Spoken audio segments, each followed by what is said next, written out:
दोस्तों अब ग्रुप की सूरत में ही आप जाएंगे, इंडिविजुअल बहुत ज्यादा टफ है जाना। दूसरा ये है कि 7 दिन पहले आपने उम्रा वीजा अप्लाई करना है। असल में वजह ये बनी है कि जो सऊदी अरब ने कोटा सिस्टम नाफिज किया है, कोटा सिस्टम के तहत फॉर एग्जांपल एक कंपनी को 2000 बंदों का कोटा मिला है ना। अगर फर्ज करें सभी के सभी लोगों को वीजा दे दिया है तो सभी लोग तो वीजे पे उम्रे पे नहीं ना जाएंगे, क्योंकि 7 दिन का भी टाइम है। तो 7 दिन में कुछ लोग की आज फ्लाइट, कुछ की कल, कुछ की परसों।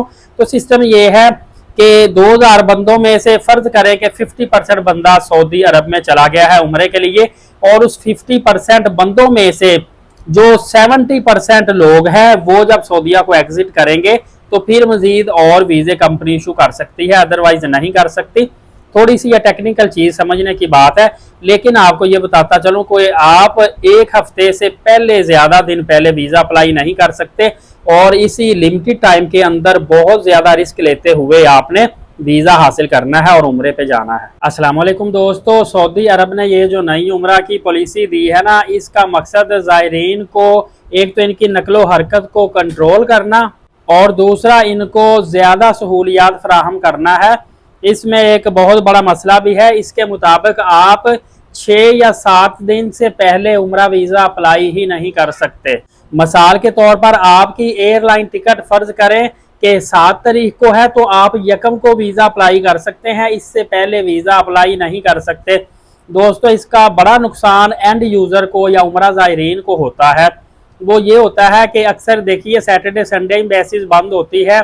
जैसे ये पीछे आपको मैंने बताया था यौमुल वतनी था 23 सितंबर, उसमें भी एम्बेसीज बंद थी। इसी तरह सऊदीया का कोई ना कोई डेलीगेशन अगर हमारे कंट्री में आया हो तो फिर भी जो है सऊदी एम्बेसी के ऑफिसर जो होते हैं वो वहाँ पे बिजी होते हैं। तो इस वजह से अगर हमारा किसी भी टेक्निकल रीजन की वजह से उम्रा वीजा लेट होता है तो हमारा टिकट ज़ाया होता है या रिफंड पे भी नुकसान होता है, अल्टीमेटली लॉस हमें ही है। टूर ऑपरेटर भी जिम्मेदारी नहीं लेता, ना ही उसकी जिम्मेदारी बनती। वो भी बता देता है कि भाई 6 या 7 दिन पहले वीजा अप्लाई होगा, आपकी टिकट तक लग गया तो लग गया, ना लगा तो हम रिस्पॉन्सिबल नहीं है।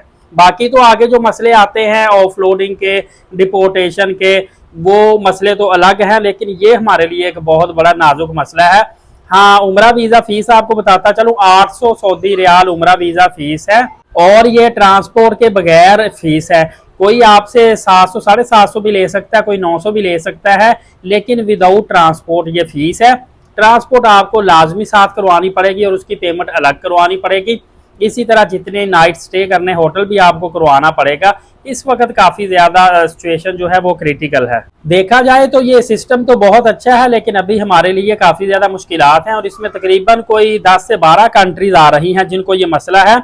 असल में ये जो सिस्टम है ना, ये सऊदी विजन 2030 का हिस्सा है, जिसका मकसद मजहबी फरीजा और सियाहत और इसके अलावा टेक्नोलॉजी को बेहतर तरीके से और मुनज़्ज़म तरीके से फरोग देना है। दोस्तों इसके अलावा अच्छी खुशखबरी आ रही है हज के हवाले से। सबसे पहले तो मैं आपको बताता चलूं कि प्राइवेट हज स्कीम जो है इसकी बुकिंग शुरू हो चुकी है। सरकारी तौर पर या कह लें कि गवर्नमेंट की तरफ से इजाज़त दे दी गई है, और जो वजारत हज की वेबसाइट है वहाँ पे लिस्टें भी जारी हैं जो कि प्राइवेट रजिस्टर्ड कंपनीज हैं। एक तो आप कंपनीज चेक कर ले और इन्हीं कंपनीज के थ्रू ही आपने प्राइवेट तौर पर हज की बुकिंग करनी है। दूसरा आप ये कोशिश कीजिएगा कि कंपनी के बैंक अकाउंट नंबर में थ्रू बैंकिंग चैनल आप इनको पेमेंट करें, कैश पेमेंट ना करें या किसी और अकाउंट में पेमेंट ना करें, ताकि कल को कोई मसला हो तो आपके पास प्रूफ भी लाजमी हो। और दूसरी तरफ सरकारी हजरात जिन्होंने हज के लिए पहली किस्त जमा करवा दी थी यकम नवंबर 2025 को दूसरी इन्होंने किस्त जमा करवानी होगी, और इस किस्त की तफसील अभी तक नहीं आई कि फाइनल कितनी पेमेंट जमा करवानी है। ये अक्टूबर के एंड तक आपको तमाम तर मालूमात मिल जाएगी, और फिर यकम नवंबर से तकरीबन आपको 12 से 14 दिन मिलेंगे।